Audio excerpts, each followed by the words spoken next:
من الرسل فهدى به عباده، صلى الله وسلم وبارك عليه وعلى آله وأصحابه ومن اقتفى أثره واتبع رشاده.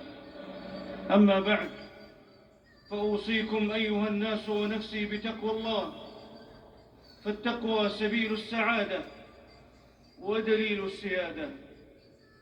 يا أيها الذين آمنوا اتقوا الله وكونوا مع الصادقين.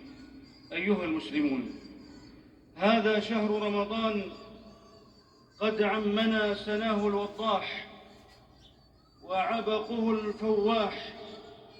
فعن أبي هريرة رضي الله عنه قال: قال رسول الله صلى الله عليه وسلم: إذا دخل رمضان فتحت أبواب الجنة وغلقت أبواب النار وسلسلة الشياطين.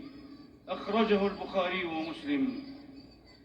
يأتي رمضان على الناس ولا بد لهم منه ولا غنى لأرواحهم عنه، ليجري روافد الخير في قلوبهم ويوقظ ما غفى من أحاسيس البر في نفوسهم، ويستحث ما رقد من دواعي الاتصال بالله في أذهانهم، ويعيد فطرهم إلى ما فطرت عليه من الطهر والزكاة.